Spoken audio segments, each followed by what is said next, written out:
네, 네, 감사합니다. 음, 우리 이상희 장로님께서 서두에 말씀해 주셨듯이, 그, 제가 요한계시록의 말씀을 거의 한 1년 반가량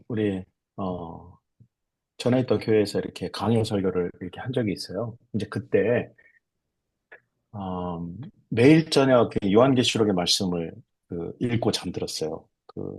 매일, 하루도 빠짐없이.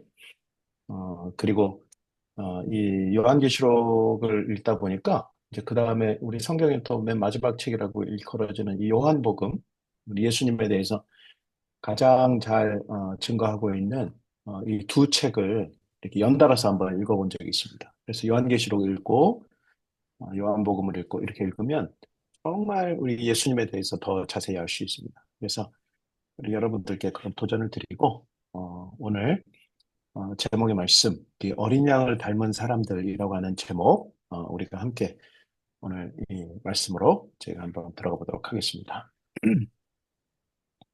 그러니까 우리가 신앙하는 이유는 무엇인가요? 왜 우리는 신앙합니까? 어, 우리가 종교를 따져보면 그 많은 사람들이 그 신앙을 하잖아요. 예를 들면 뭐 힌두교를 믿는 사람들 또는 이 불교를 믿는 사람들, 뭐 다양한 종교의 신앙을 가진 사람들이 신앙을 하는데, 뭐, 예를 들면, 우리 불교와 같은 경우를 따진다고 하면, 어, 이 땅에서의 우리가 공덕을 잘 쌓아서 이 다음 생에 보다 더 좋은 것으로, 어, 생명을 얻는 것, 또는 이 생의 굴레를 완전히 벗어버리는 열반의 단계에 이르는 것, 이런 것들로 인해서 자기를 실현하는 그런 일들을 참 많이 합니다.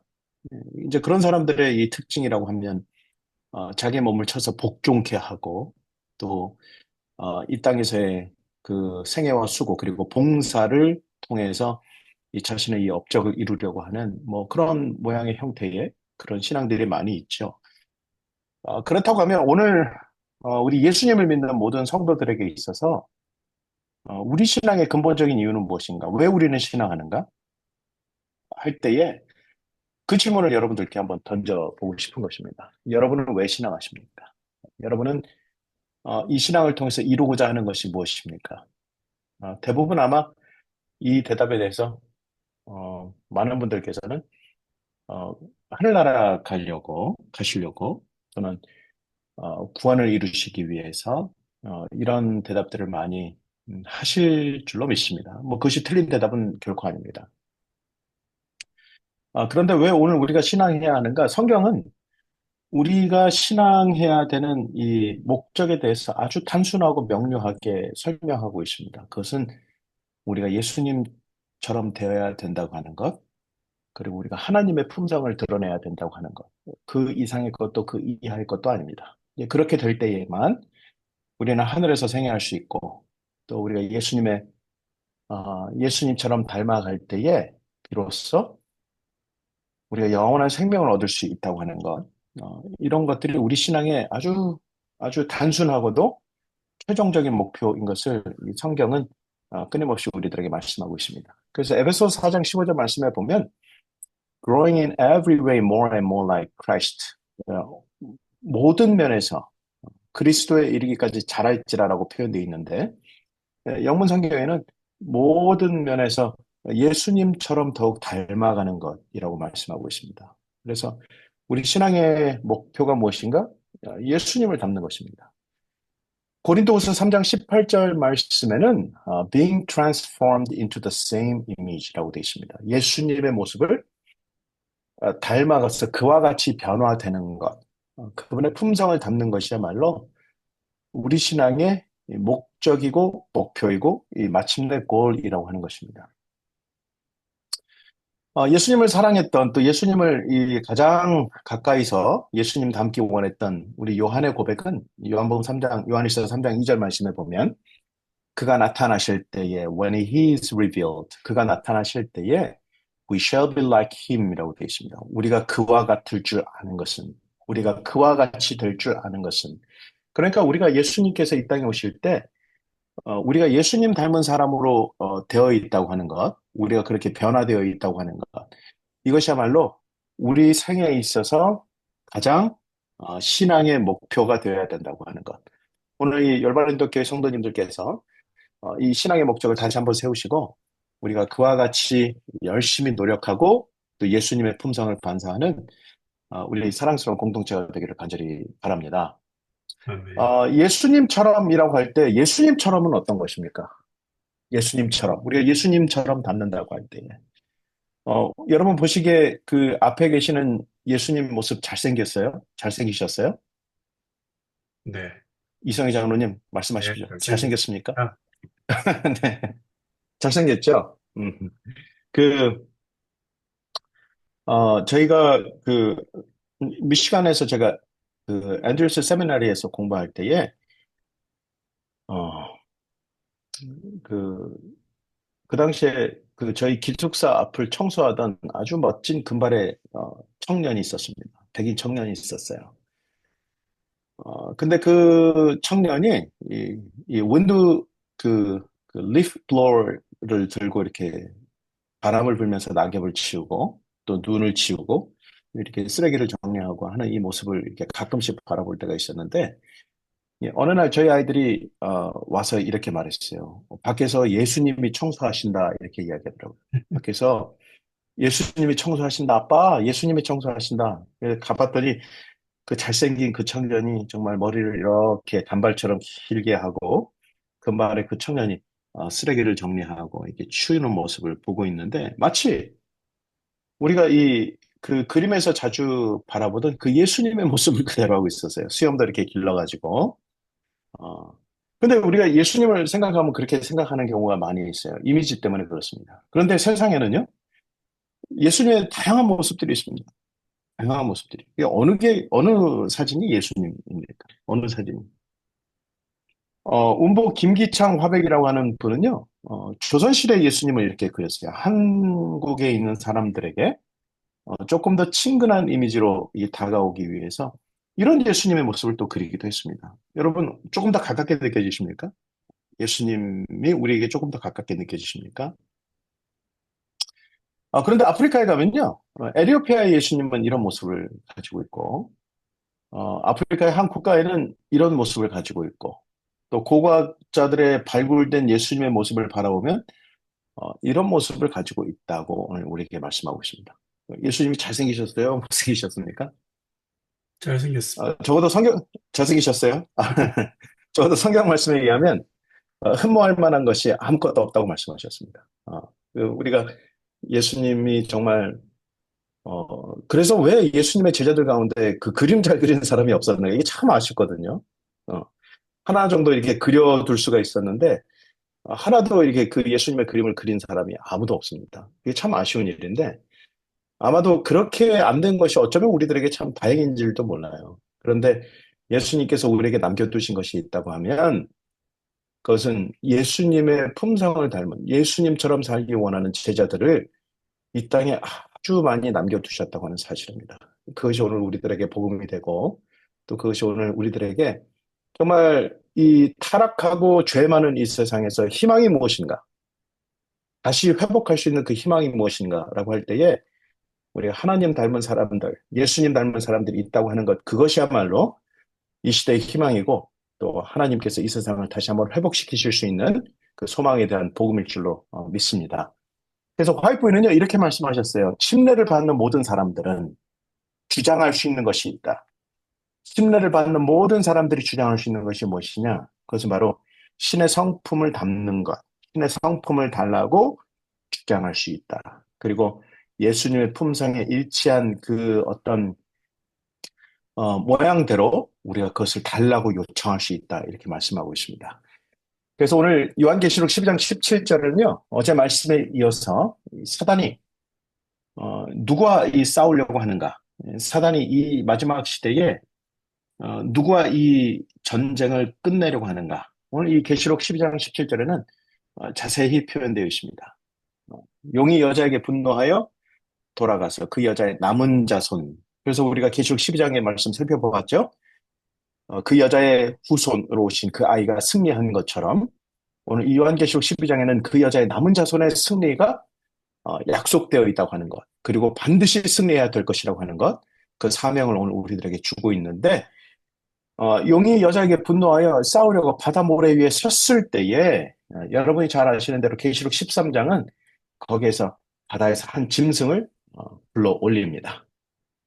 사단이 바다에서 한 짐승을 불러 올리고 또 다른 짐승, 땅에서 한 짐승을 불러 올리는 모습을 보게 됩니다. 그러고 보면 이 마지막 시대의 남은 자손에게 있는 그 싸움의 대상이 누구인가? 오늘 꼭 기억하시기를 바랍니다. 세 종류의 어, 대상이 있다고 하는 것. 이 요한계시록 12장과 13장은 오늘 우리에게 그렇게 말씀하고 있습니다. 그것을 잠깐 정리를 하자고 하면요.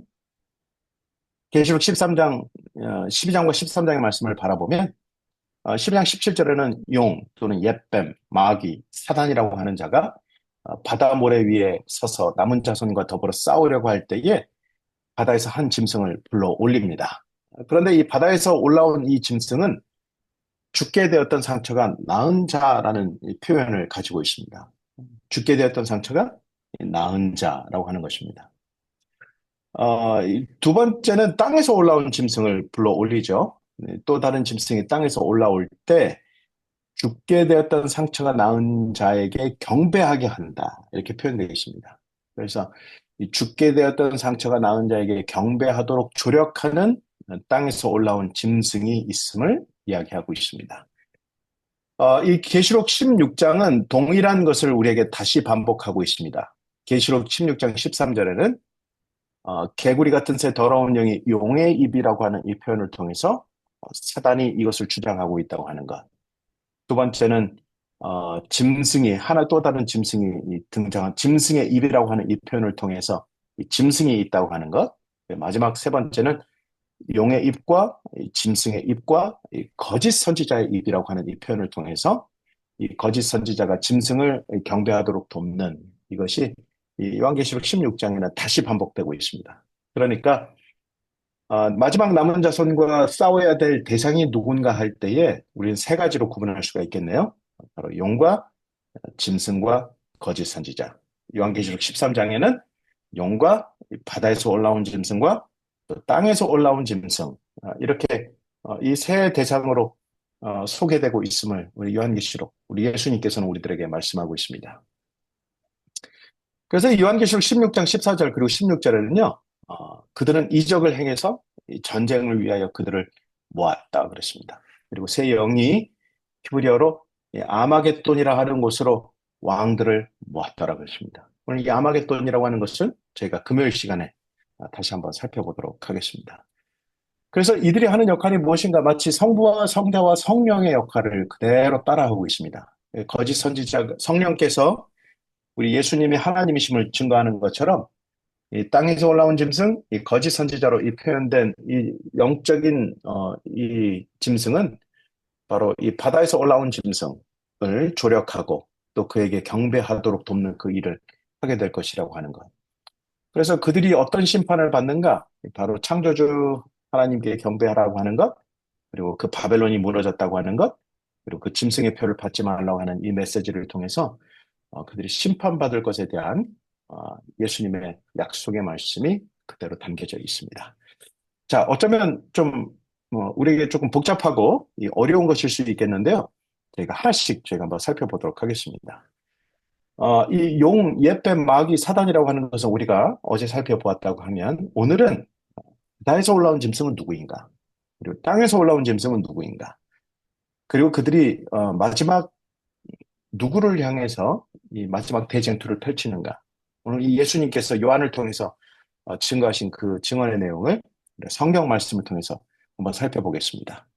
첫 번째로 바다에서 올라온 짐승은 누구인가 하는 것입니다. 바다 모래에 서 있는 이 사단이 바다에서 한 짐승을 불러 올리죠. 그 짐승은 어떤 모습을 하고 있습니까?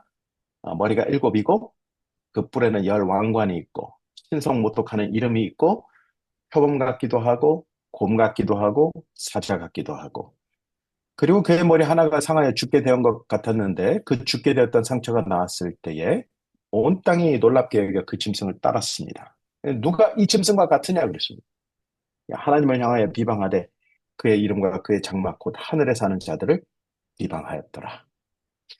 오늘 이 계시록 13장 1절로 8절에 보면 바다에서 올라온 짐승에 대해서 자세히 설명하고 있는데 이 짐승의 메시지를 바라보면 마치 우리는 누구를 연상하게 되어 있냐면 십자가에 달려 돌아가신 예수님의 모습을 그대로 우리에게 보여주고 있습니다. 이 다른 말로 예수님과 같은 모습을 가지고 있지만 예수님의 모습은 아니라고 하는 것입니다. 그래서 이 머리가 일곱이고 뿔이 열인 이 장면들을 우리가 조합해서 바라보면 이것을 이렇게 우리가 하나의 이미지로 살펴간다고 하면 결국 이 짐승들의 종착점이 어디냐? 이 작은 뿔로 향하게 되어 있습니다. 작은 뿔. 그 열 뿔 가운데 작은 뿔이 올라온다고 하는 이 표현을 통해서 머리가 일곱이고 뿔이 열인 이 짐승이 마침내 하나로 모아지는 곳이 어디냐? 이 작은 뿔이거든요. 그래서 우리가 이 내용을 혹시 오늘 처음 들으시는 분들이 계실 수도 있는데 혹시 이 부분에 대해서 더욱더 이게 자세한 공부를 원하시면 우리 담임 목사님과 상의를 하시고 오늘 이것을 기본적으로 우리가 다 잘 알고 있다고 생각하고 제가 조금 시간을 절약하도록 하겠습니다. BC 605년에 이 사자로 대변되는 이 바벨론 제국이 등장합니다. BC 605년에 바벨론 제국이 등장하고 BC 539년에 메데 페르시아 제국이 등장을 합니다. 우리 다니엘서 2장의 역사를 따라서 또 다니엘서 7장의 역사의 예언의 내용을 따라서 바벨론, 메데 페르시아 그리고 그리스, 로마 제국이 그렇게 등장을 하죠. 그리고 AD 476년에 이 열 나라로 뿔이 10개인 것처럼 이 로마 제국이 네 번째 짐승이 열 나라로 분열이 됩니다. 그리고 AD 538년에 이 동고트 제국의 멸망과 함께 교황권, 작은 뿔이 일어나게 됩니다. 이 작은 뿔이 일어났을 때에 한 때와 두 때와 반 때 동안 힘을 얻겠다. 그리고 성도들을 괴롭게 할 것이고 1260일, 42달 다 같은 표현이죠. 그래서 그동안 권세를 얻겠다고 말씀했습니다. 그런데 아이러니하게도 AD 538년에 이 작은 뿔로 표현되는 이 교황권이 성립된 이후에 이 한 때와 두 때와 반 때, 1260년이 지난 1798년에 이 교황권이 실제로 폐위가 됩니다. 그것을 가리켜 성경은 죽게 되었던 상처라고 표현하고 있습니다. 이 히브리 원어의 표에 보면 하나님께서 특별한 목적으로 치셨다라고 하는 표현과 이 동일한 것입니다. 저주를 받았다. 그리고 예수님께서 십자가에 죽음을 당하신 그 표현과 동일한 표현을 가지고 있습니다. 그러니까 죽게 되었던 상처를 가졌다라고 하는 표현은 마치 예수님께서 십자가를 짊어지신 것처럼 하나님께 어떤 저주를 받은 모습, 특별한 목적으로 치셨다라고 하는 이 표현을 그대로 간직하고 있는 것입니다. 그런데 이것이 어떤 모습을 오늘 우리에게 보여주고 있냐면 AD 538년에 교황권이 성립되었다 그랬죠. 이 작은 뿔이 일어난 것입니다. 한 때와 두 때와 반 때, 1260일, 42달 활동했습니다. 이것은 예수님의 공생의 사역의 기간과 일치합니다. 3년 반의 기간, 3년 반의 기간 동안 예수님께서 이 세상에서 이 공생의 사역을 하신 것처럼 오늘 우리에게 소개하고 있는 이 사단이 오늘 우리에게 소개하고 있는 예수님을 닮은 이 적그리스도는 마치 예수님처럼 3년 반의 활동을 하는 것처럼 오늘 우리에게 보여지고 있습니다. 그리고 그 죽게 되었던 상처가 있었다 그랬죠? 이 1798년에 교황권이 폐위되었습니다. 이것은 마치 예수님께서 십자가에 달려 돌아가신 것과 비슷한 모습을 오늘 우리에게 보여주고 있습니다. 그리고 1929년 이 라테란 조약을 통해서 그 교황권이 부활하거든요. 이 모습을 가리켜서 이 죽게 되었던 상처가 나음에 온 땅이 이상히 여겨 그 짐승을 따랐다 이렇게 말씀하고 있습니다. 그래서 마치 이 모습이 오늘 그 바다에서 올라온 짐승은 오늘날 우리에게 무엇을 보여주냐면 예수님이 하시는 그 사역을 그대로 오늘 우리들에게 하는 모습을 보여주고 있습니다. 마치 예수님께서 공생의 사역을 하시고 십자가에 달려 돌아가신 이후에 이 땅에서 부활하셔서 승천하신 것처럼 오늘 이 사단이 오늘 우리에게 보여주는 이 적그리스도는 그 교황권은 마치 예수님이 하시는 그 일을 똑같이 하는 것처럼 오늘 우리들에게 그대로 보여주고 있는 것입니다. 그래서 여러분이 잘 아시는 대로 교황권이 가지고 있는 소위 말해서 천주교에서 가르치고 있는 그 교리가 무엇인가? 사제는 교황은 하나님으로부터 그 위임을 받아서 이 땅에서 여러분을 성화시키고 교화시킬 수 있는 권한이 있다고 분명히 말씀하고 있습니다. 그러니까 사제가 여러분들의 죄를 사해주고 여러분들을 거룩하게 하는 그 일이 하늘로부터 위임을 받았다고 그들이 생각을 하는 것입니다. 그래서 여러분들이 깨끗해지려고 하면, 죄를 용서받으려고 하면 누구에게 가야 되는가? 우리 다니엘 팍 목사님께 가시면 됩니다. 그래서 죄를 고하고 목사님께 용서를 받으면 여러분이 죄사함을 얻을 수 있다. 이것이 제7의 안식 예수재림교의 교리가 아니라 천주교의 교리라고 하는 것입니다. 마치 예수님께서 이 죄사할 수 있는 유일한 권한을 가지신 것으로 성경은 묘사하고 있는데 그 비슷한 역할을 이 사단이 그렇게 이 가짜 거짓 그리스도를 우리에게 소개함으로 그것을 혼란을 주고 있다고 하는 것. 이것이 바로 사단의 작품이라고 하는 것입니다. 어, 그 제가 그 미시간에서 공부할 때요.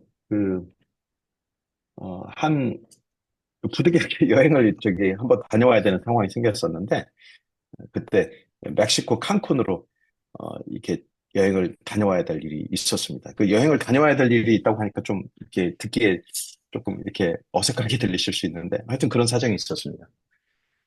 그런데 거기에 체첸이사라고 하는 옛날에 그 유적지가 있었어요. 그 유적지를 이제 가족들하고 방문을 했는데 멕시코 여행을 가기 전에 그 많은 주의를 들었습니다.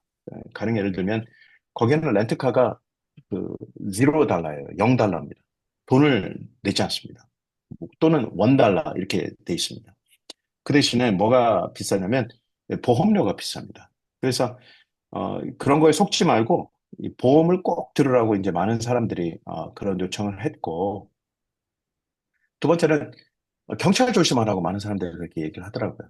예, 그래서 거기 보니까 그 길이 뭐 거기는 킬로미터를 쓰니까 이 구간에서 이 구간은 100킬로인데 이 구간이 끝나는 그 끝 지점에 갑자기 30킬로로 이렇게 되어 있는 구간들이 참 많더라고요. 운전을 해보니까.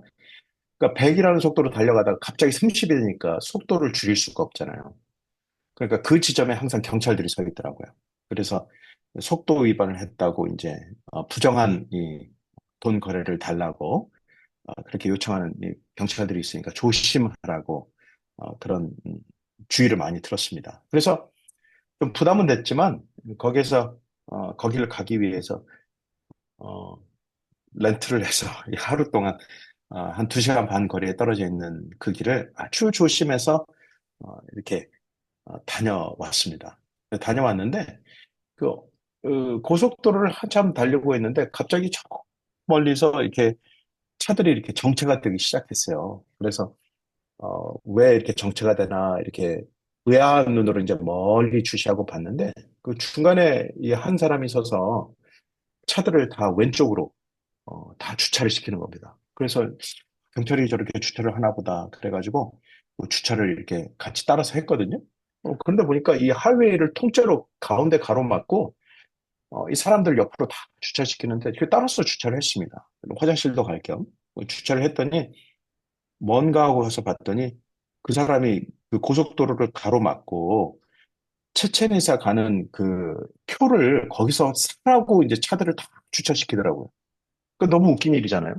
경찰도 아닌 사람이 한참 달려야 될 그 차들을 갓길 한가운데로 다 주차시켜서 어, 이제 그 표를 사라고 그렇게 호객행위를 하는 것입니다. 이 참 어이가 없었어요. 이런 나라구나. 그 고속도로에 누구나 할 것 없이 그 사람들을 이렇게 다 주차시키는 모습. 그러니까 제가 오늘 왜 이 말씀을 드리냐면 오늘날 많은 사람들이 그리스도에게 가까이 이르는 것은 모든 그리스도의 신자들이 기독교인들이 당연히 할 수 있는 예수님께 나아갈 수 있는 당연한 것입니다. 그런데 그 사이에 마치 자기가 그리스도인 것처럼 자기가 마치 예수님인 것처럼 그 사이에 껴서 많은 사람들을 자기에게로 이끄는 그 일을 통해서 이 거짓된 것을 흐리게 하는 그 일들을 지금도 하고 있다고 하는 것이 문제인 것입니다.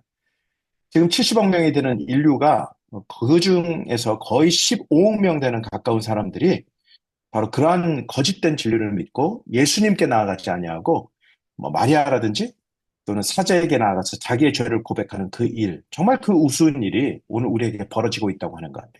이것이 오늘 이 마지막 영적인 대쟁투에서 가장 심각한 이 지구상의 문제라고 하는 것을 여러분이 이 계시록의 말씀을 통해서 반드시 깨달아 알아야 합니다. 이 일을 사단이 하고 있다고 하는 것, 마치 이 그리스도의 모습을 가진 이것을 가지고 많은 사람들을 현혹해 하고 있다고 하는 것, 그리고 죽게 되었던 상처가 나왔을 때 많은 사람들이 그 짐승을 따랐다라고 하는 것은 오늘 예수님의 모습을 그대로 우리에게 보여주고 있는 거짓이라고 하는 것입니다.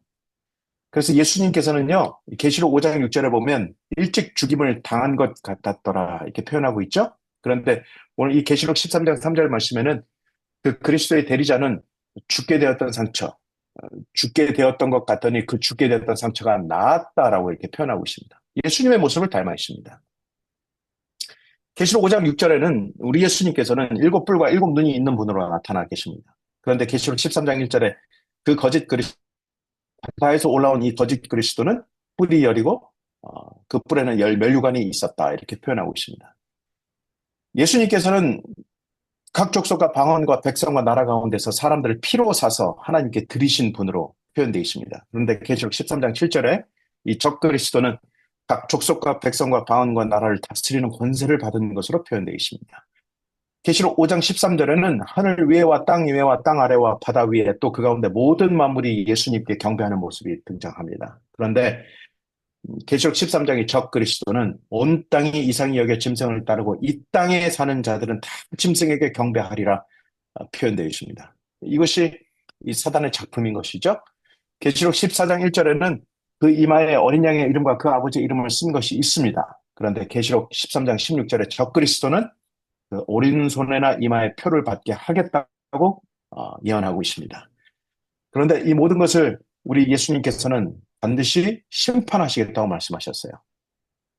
저희가 어린 양으로 더불어 싸우려니와 하나님의 남은 백성들이 어린 양으로 더불어 싸우려니와 어린 양은 만주해 주시고 만왕의 왕이심으로 저희를 이기실 것이라고 말씀하셨습니다. 그리고 우리에게 그 진실한 자들은 이기리로다라고 하는 이 승리의 약속을 우리들에게 주고 있는 것입니다. 그 바다에서 올라온 짐승이 하는 일은 무엇입니까? 오늘 참 그 조금 복잡하지만 오늘 우리 재림교회에 있어서 반드시 알아야 될 이 중요한 메시지들을 어, 좀 짚고 넘어가겠습니다. 왜냐하면 특별히 이 다니엘서 8장은요, 우리 재림교회를 흔드는 이 정말 그 특별히 2300 주야와 또 재림전 심판에 있어서 늘 공격의 대상이 되었던 내용이 바로 다니엘서 8장이거든요. 이 다니엘서 8장에 나와 있는 이것이 사실은 이 재림전 심판이 없다. 이게 소위 말하면 조사 심판이 없다라고 이게 주장하는 많은 사람들이 이렇게 즐겨 찾는 이 성경책이 사실 다니엘서 8장입니다. 근데 여러분이 보시듯이 다니엘서 7장과 8장과 다니엘서 11장은 같은 내용을 우리에게 소개하고 있는 것입니다. 다른 말로 작은 뿔이 누구인가를 우리에게 소개하고 있는 장면이거든요. 그런데 우리가 밑에서 이 두 번째의 모습을 보면 다니엘서 7장에 그가 또 그러니까 이 작은 뿔이 때와 법을 고치겠다. 그러니까 안식일을 바꾸고 일요일 예배를 강화하고 또 이 땅에 있는 그 예배의 영역을 그가 다스릴 것이라고 하는 것이 예언되어 있습니다. 그래서 다니엘서 8장에 있는 말씀도 매일 드리는 제사를 없애버렸다 이렇게 표현하고 있습니다. 이 마치 이 어떤 사람들은 안티오쿠스 에피파네스 그 미친 자라고 하는 이 불리우는 이 그 사람이 한 일이라고 이제 소개를 하고 있는데 그런데 이 다니엘서 7장과 8장에 있는 이 말씀은 이 작은 뿔에 대한 그러니까 소위 계시록 13장에 나와 있는 바다에서 올라오는 짐승이 하는 일에 대해서 다시 거듭 설명하고 있는 것입니다. 그리고 이 다니엘서 11장에는 매일 드리는 제사를 피하며 멸망케 하는 가증한 것을 세울 것이라고 이 다니엘서 11장 그리고 8장, 7장은 이렇게 이야기하고 있거든요. 그래서 오늘 이 계시록 13장에 이 작은 뿔, 소위 말해서 바다에서 올라오는 그 짐승, 직설적으로 말하면 이 로마 교황이 무슨 일을 할 것인가? 바로 이 멸망케 하는 가증한 것 세울 것이라고 하는 것이거든요. 그것은 무엇을 가리키냐면 거짓된 예배를 세울 것이다라고 하는 것입니다. 결론적으로 이야기를 하면. 이 멸망케 하는 가증한 것은 무엇을 가리키냐면 우상을 가리키고 스가랴 9장 7절에는 부정한 음식을 가리킵니다. 다른 말로 하나님 보시기에 합당치 않은 예배를 세울 것이라고 하는 것. 이것이 작은 뿔, 소위 말해 계시록 13장 바다에서 올라온 짐승이 하는 일, 하나님 보시기에 합당치 않은 예배를 세우는 것.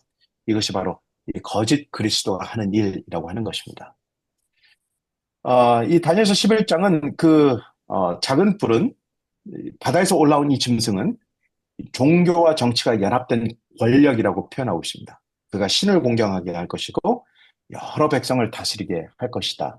이것이 바로 이 바다에서 올라온 짐승이 하는 일, 바로 그리스도를 흉내내고 때와 법을 바꿔서 하나님 보시기에 가증한 예배를 세우게 하는 것. 이것이 바로 이 바다에서 올라온 짐승이 하는 일이라고 성경은 오늘 우리에게 설명하고 있습니다. 그렇다고 하면 두 번째, 땅에서 올라온 짐승은 무엇을 말하는가? 이 땅에서 올라온 짐승은 이 바다에서 한 짐승이 올라왔죠? 그리고 땅에서 한 짐승이 올라왔는데 이 죽게 되었던 그 상처, 다른 말로 바다에서 올라온 짐승을 경배하게 하는 그 일에 대해서 최선의 노력을 하는 이 사람입니다. 이 권력입니다. 사람이 아니고 칼에 상하였다가 살아난 그 짐승을 위해서 우상을 만들게 하고 또 짐승의 우상에게 경배하지 아니하는 자는 며칠든지 다 죽이게 하였더라. 아, 성경에서 이 짐승은 나라를 상징하죠. 그래서 땅에서 올라온 짐승 역시 이 땅에서 올라온 이 사람이 살지 않은 나라에서 그 지역에서 올라온 하나의 국가를 상징합니다. 그래서 우리가 이 적그리스도의 역사를 우리가 살펴보았어요. 그런데 이 적그리스도의 역사를 살펴보면 이와 비슷한 시기에 한 나라가 일어납니다. 1776년 7월 4일 한 국가가 탄생하죠. 어느 나라입니까? 바로 잘 아시는 대로 땅에서 올라온, 그러니까 소위 말해서 사람이 살지 않는 그러한 신대륙에서 올라온 1776년 7월 4일 미국의 독립과 탄생이 되었습니다. 그런데 땅에서 올라온 이 짐승은 좀 특별해요. 성경에는 뭐라고 표현되어 있냐면 어린 양을 닮았다 이렇게 표현하고 있습니다. 두 뿔 가진 어린 양인데 용처럼 말하더라. 사단처럼 말하더라. 온 세상을 지배한다. 그래서 여기 보니까 어린 양을 닮은 기독교 국가라고 이 표현을 하고 있습니다. 이 계시록 5장에는 예수님을 가리켜 일찍 죽임을 당한 어린 양이라고 표현되어 있는데 마치 그 어린 양의 모습을 가진 음, 모습인데 용처럼 말하더라 이렇게 표현하고 있습니다.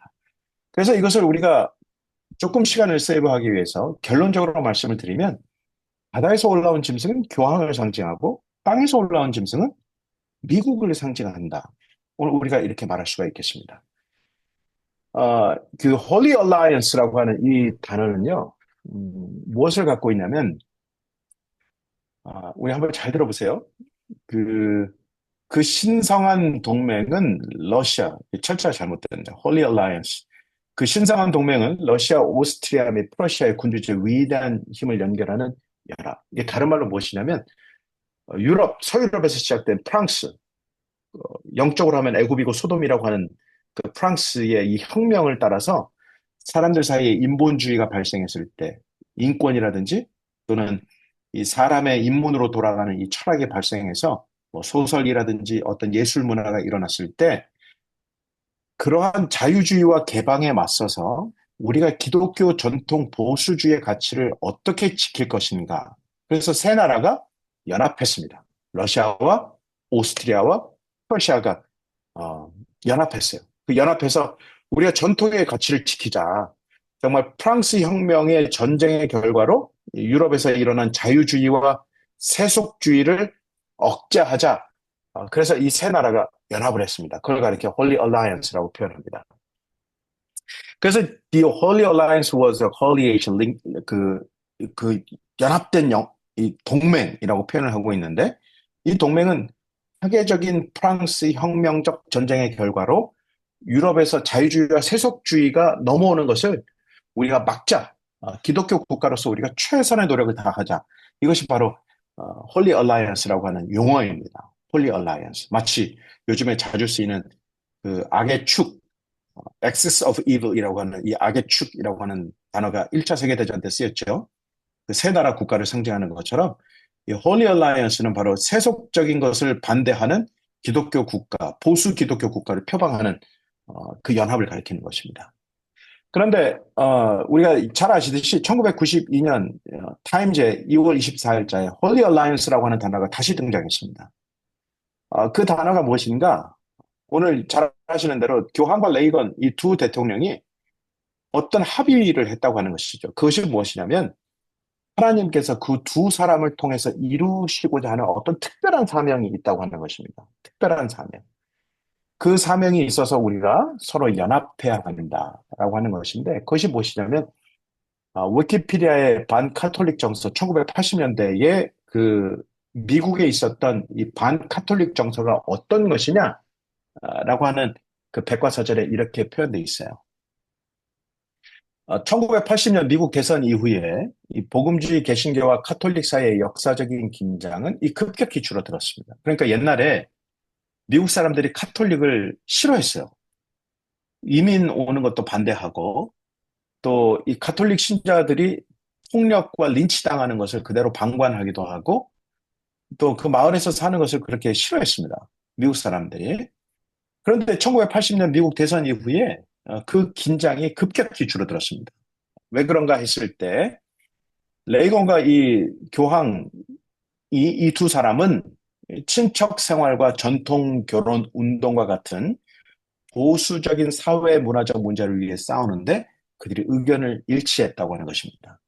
이 두 그룹, 그러니까 복음주의 개신교와 카톨릭이 전통적인 도덕적 가치하고 세속화에 반대하는 입장을 견지했다. 이렇게 표현하고 있습니다. 그러니까 다른 말로 전통적인 도덕적 가치와 세속화에 우리가 반대하자. 그래서 The Holy Alliance라고 하는 이 용어가 다시 등장한 것입니다. 그 전통적인 도덕적인 가치 그리고 세속화에 반대한다. 이것이 캐톨릭과 미국이 입장을 하나로 뭉치는데 어, 연합할 수 있도록 하는데 그 의견의 일치를 보았다고 하는 것입니다. 그럼 그것이 무엇이냐? 전통적인 도덕적 가치와 세속화에 반대하는 것이 무엇이냐? 예배의 일치를 그들이 가져오게 될 것입니다. 그래서 저는 트럼프 대통령이 됐다고 하는 것 참, 어떤 면에서는 기독교 입장에서는 참 좋은 일이고 반가워할 만한 일이지만은, 그러나 또 우리 민주당을 지지하는 또 많은 사람들에게 있어서는 참 부담이 되는 어떤 그런 정치적인 결과였잖아요. 그런데 미국이 바로 이러한 입장을 지지한다고 하는 것, 이것은 참 예언적인 역사를 바라볼 때 참 우려되는 일 가운데 하나입니다. 오늘 그 홀리 얼라이언스라고 하는 것, 전통적인 도덕적 가치를 다시 주장하고 이 세속화에 반대한다고 하는 입장. 그것이 어디에서 만나는가? 일요일 예배의 신성성이라고 하는 것에서 그들이 만나게 될 것입니다. 어, 다른 말로 홀리 얼라이언스라고 하는 것은 그들이 두 믿음, 아주 다른 믿음을 가지고 있었지만은 그들이 함께 공유할 수 있는 것이 무엇이냐? 전통적인 도덕적 가치를 가지고 세속화에 반대하는 것이 무엇이냐라고 할 때 그들은 일요일 예배라고 하는 이 공통점을 갖게 될 것입니다. 그래서 화이트 부인은요, 오늘 우리들에게 이렇게 말씀하셨어요. 마지막 날 사건을 129페이지에 이렇게 말씀하셨습니다. 급속히 퍼져가는 타락적 풍조. 그러니까 다른 말로 이 사회가 타락됐다고 생각할 때에 이것이 무엇 때문에 기인된 것이냐. 그리스도인 안식, 특별히 일요일 예배가 모독이 되었다. 일요일 예배가 모독되었다고 하는 데서 기인된다는 것과 일요일 준수를 강요함으로 사회의 도덕이 크게 개선될 것이라고 하는 주장. 이것이 마지막 날 일어날 것이라고 말씀하고 있습니다. 그래서 오늘 우리 트럼프 대통령도 오늘 뭐 정치적 얘기를 제가 뭐 할 생각은 없습니다만은 다시 미국을 성경으로 되돌려 놓겠다고 그가 주장을 했어요. 그것이 우리가 예언적 안목으로 바라볼 때 어떤 일이 일어날 것인가 모르겠습니다. 어, 이 하나님 나라로 다시 돌아가겠다고 하는 것. 이것이 어떤 의미를 가지고 있는가는 오늘 우리가 예언적 안목으로 바라볼 때, 제7의 안식일 예수 재림교회 안목으로 바라볼 때 이것이 마지막이 매우 가까웠다라고 하는 것을 우리들에게 말씀하고 있습니다. 특별히 화요일부는요, 예수의 증거라고 하는 이 예언의 시를 통해서 우리에게 말씀하시기를 이 마지막 일요일 예배라고 하는 이 신성성, 이것이 소위 말해서 바다에서 올라온 짐승, 땅에서 올라온 이 짐승, 그리고 사단이 만들어낸 이 걸작품이 하나로 뭉쳐질 때 그들이 최고의 가치관을 둘 것이 무엇이냐? 그것은 일요일 예배라고 하는 것을 오늘 이 성경을 통해서 오늘 우리들에게 말씀하고 있습니다. 이러한 이 사단의 걸작품이 오늘 우리들에게 제시될 때 남은 백성들이 취할 수 있는 것은 무엇인가? 오늘 우리들에게 다시 말씀하고 있습니다. 요한계시록 14장 1절 말씀에는요. 또 내가 보니 보라 어린 양이 시온산에 섰고 그와 함께 14만 4천이 서 있습니다. 그들의 이마에 어린 양의 이름과 그 아버지 이름을 쓴 것이 있었습니다. 그런데 이 사람들은 여자와 더불어 더럽히지 않고 순결한 자들이고 어디로 인도하는지 따라가는 자들이고 처음 익은 열매로 하나님과 어린 양에게 속한 자들이고 거짓말이 없고 흠이 없는 자들이라고 말씀하고 있습니다. 오늘 여러분 이 계시록 14장 1절 말씀 그리고 4절 5절 말씀을 읽으실 때에 이 말씀 읽으시면서 성경에 어떤 책이 떠오르셨습니까?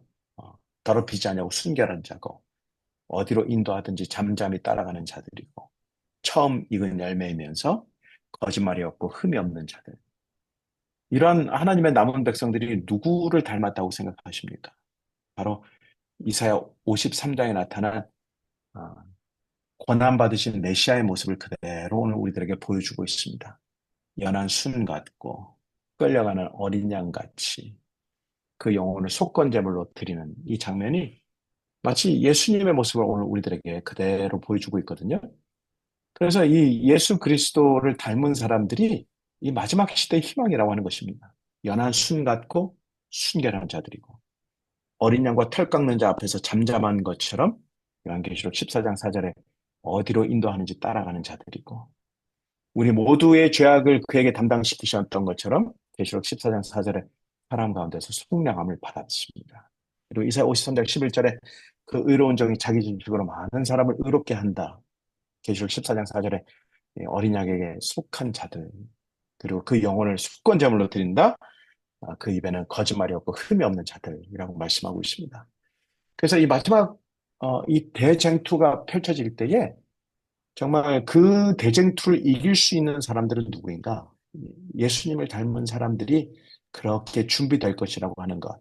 오늘 우리들에게 성경은 분명히 말씀하고 있습니다. 여러분, 자기 유사성이라고 하는 것 들어보신 적 있으세요? 자기 유사성이 무엇이냐면, 이 작은 부분을 확대하잖아요. 그러니까, 이 작은 부분의 모양들이 모여서 큰 것을 이룰 때 그 모양이 같은 것입니다. 이것이 이해하시는데 어려움이 없길 바랍니다. 가령 예를 들면, 이렇게 그 모양이 있잖아요. 큰 모양이 있잖아요. 그런데 그 큰 모양의 구성을 이루는 작은 부분을 들여다보면 큰 모양이나 작은 모양이나 똑같이 일치하는 것. 이것을 자기 유사성이라고 표현합니다. 대표적인 것이 고사리가 있습니다. 이 고사리는 큰 모습이나 작은 이파리의 모습이나 동일한 모습을 갖추고 있습니다. 이해되시죠? 이 패턴의 반복을 가리키는 것입니다. 작은 패턴이, 작은 이 구성이 패턴으로 모였을 때 작은 모습이나 큰 모습이나 동일한 것을 가리킵니다. 고사리가 그렇다고 하면 대표적으로 여러분이 잘 즐겨 드시는 브로콜리가 그 모습을 가지고 있습니다. 브로콜리가 크잖아요. 작은 것을 들여다보면 큰 모습이나 작은 모습이나 동일한 것을 가지고 있습니다. 제가 오늘 이 말씀을 드리는 이유가 무엇이냐면 우리 교회가 바로 그렇게 되어야 된다고 하는 것입니다. 성도 여러분들이 작은 예수로서 활동을 하실 때에 우리가 전체의 교회로 모였을 때는 그 동일한 예수님의 모습이 오늘날 우리들에게 보여져야 된다고 하는 것입니다. 왜냐하면 사단도 예수님을 닮은 그 모습을 이 마지막 시대에 제시할 것이고 오늘 예수님께서도 이 마지막 때에 예수님을 닮은 어린 양을 따라 어디든지 따라가는 그 자들을 예수님께서는 마지막 대쟁투에서 군사로 오늘 우리들에게 소개하실 것이기 때문에 그렇습니다. 그래서 사단은 거짓 그리스도, 적 그리스도를 이 땅에 전면으로 내세운다고 하면 오늘 이 마지막 시대에 어린 양을 닮은 14만 4천, 특별한 임무를 받은 그 14만 4천은 누구인가? 바로 예수님을 닮은 사람들이 그 마지막 이 싸움을 위해서 마지막 군사로 오늘 이 땅에 그 사명을 다할 것이라고 하는 것을 오늘 우리들에게 설명하고 있습니다. 그래서 오늘 요한일서 3장 1절 2절 말씀, 아버지께서 어떠한 사랑을 우리에게 주셨는가? 그가 나타나심이 되면 우리가 그와 같을 줄 아는 것은 그의 계신 그대로 볼 것을 인합니다. 바로 예수님을 닮은 사람들이 이 마지막 때에 끝까지 살아남을 것이라고 하는 것, 이 사명을 완수할 것이라고 하는 것입니다. 그래서 오늘 이 마지막 때에 우리 사랑하는 우리 주의 열반인 교회 성도들, 정말 믿음의 주여 또 온전케 하시는 이 예수를 바라보시게 되기를 바랍니다. 그가 정말 그 앞에 있는 기쁨을 위하여 십자가를 참으사 부끄러움을 개의치 아니하셨다고 말씀하셨어요. 그리고 자기에게 거역한 일을 참으신 그 예수님을 생각하라고 오늘 히브리서 12장은 말씀하고 있습니다. 때로는 하나님의 아들과 같이 우리를 하나님께서 대우하실 때가 있습니다. 그러므로 피곤한 손과 또 연약한 무릎을 일으켜 세우고 너희 발을 위하여 곧은 길을 만들어 저는 다리로 하여금 어그러지지 않고 고침을 받게 하라 그랬습니다. 그리고 모든 사람과 더불어 화평함과 거룩함을 따르라. 이것 없이는 아무도 주를 보지 못하리라 오늘 우리에게 말씀하고 있습니다. 우리가 내일 그 어린 양을 닮은 사람들이 이 마지막 전투에서 어떻게 승리하는가 14만 4천의 모습을 통해서 우리가 그 비결을 살펴보도록 하겠습니다. 오늘 말씀 정리합니다. 사단은 적 그리스도를 이 땅에 제시하게 될 것입니다. 그리고 그 일을 통해서 마치 예수님이 하셨던 그 일처럼 비슷하게 그 일들을 이루어 나갈 것입니다. 그런데 오늘 예수님께서 오늘 우리에게 소개하시는 마지막 남은 자손의 주자는 예수님을 닮은 사람들을 그 전면에 내세우게 될 것이라고 하는 것입니다. 그래서 오늘 하루 또 하루 우리 예수님 닮아가는 그 모습을 달라고 기도하는 우리 모든 성도들 되길 바라면서 연말 기도주일 셋째 날 말씀을 마치겠습니다. 아멘.